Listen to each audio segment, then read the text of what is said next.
জনসভায় যোগ দিচ্ছেন বাংলাদেশ জামাত ইসলামীর সেক্রেটারি জেনারেল অধ্যাপক মিয়া গোলাম পরোয়ার। জনসভায় যোগ দিতে সকাল থেকে নেতাকর্মীরা এসে উপস্থিত হচ্ছেন সমাবেশস্থলে।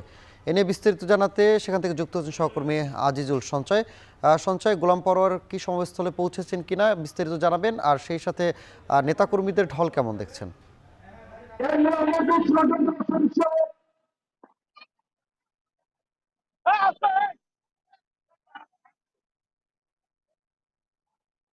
সানি, এখন থেকে ঠিক 10 মিনিট আগে এই বাঞ্ছারামপুর উপজেলার মাওলাগঞ্জ বাজার মাঠে যে জামায়াতের যে নির্বাচনী জনসভাটি অনুষ্ঠিত হচ্ছে, সেখানে দলটির সেক্রেটারি জেনারেল অধ্যাপক মিয়া গোলাম পরোয়ার এখানে উপস্থিত হয়েছে। এছাড়া তার সঙ্গে জেলা জামায়াতের যে নেতৃবৃন্দ এখানে এসে পৌঁছেছেন। সানি, আপনি যেটি জানতে চাচ্ছেন যে নেতাকর্মীদের ঝল কেমন, আমরা আসলে এখানে সকাল থেকে আজকে সকাল 10টা কিন্তু এখানে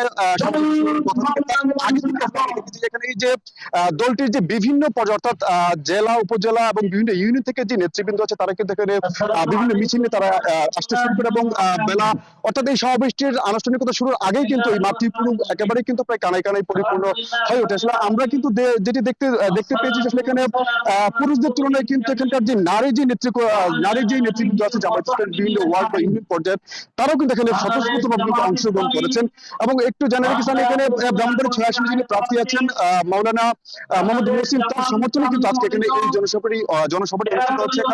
এখানে কিন্তু যে ব্রাহ্মণবাড়িয়া 5 আসনে যিনি অর্থাৎ জামায়াত ইসলামের নেতৃত্বাধীন যে 11 জনের যে জোট আছে সেই জোটের শরিক দল অর্থাৎ খেলাফতে মজলিসে যিনি প্রার্থী আছেন আমজাদুল আশরাফি, তিনিও কিন্তু এখানে এসেছেন। অর্থাৎ তাদের মূলত এই আমজাদুল আশরাফি এবং যে জামায়াতের যে প্রার্থী আছেন মোহাম্মদ মহসিন, তাদের সমর্থনে কিন্তু আজকে এখানে এই জনসভাটি অনুষ্ঠিত হচ্ছে। এবং কিছুক্ষণ পরে কিন্তু এখানে জেলা পর্যায়ের নেতৃবৃন্দের বক্তব্য চলছে। কিছুক্ষণ পরে আশা করা হচ্ছে এখানকার যিনি প্রধান অতিথি অধ্যাপক মিয়া গোলাম পরোয়ার তিনি বক্তব্য রাখবেন। এবং এই যে তারা জামায়াতের যে কেন্দ্রীয় নেতৃবৃন্দ যে জেলায় জেলায় যে সফর করছে নির্বাচনী সভা, তাদের কিন্তু একটি উদ্দেশ্য হচ্ছে যে এই যে একসাথে চলো, একসাথে এই যে বাংলাদেশ, নতুন বাংলাদেশ গড়ার যে একটি বার্তা, সেই বার্তা এছাড়া কিন্তু সমাবেশে কিন্তু আরেকটি কথা সেটা হচ্ছে অর্থাৎ এই যে গণভোটে হ্যাঁ প্রচারের জন্য কিন্তু তারা এখানে যোগ দিচ্ছেন। এবং এই ধরনের কিন্তু একটি বক্তব্য আসলে এখানে এই যে অধ্যাপক গোলাম পরোয়ার কিন্তু রাখবেন। এবং নেতৃবৃন্দ থেকে ব্রাহ্মণবাড়িয়ার নির্বাচনী প্রচারণার খবর জানাতে যুক্ত ছিলেন সহকর্মী আজিজুল সঞ্চয়।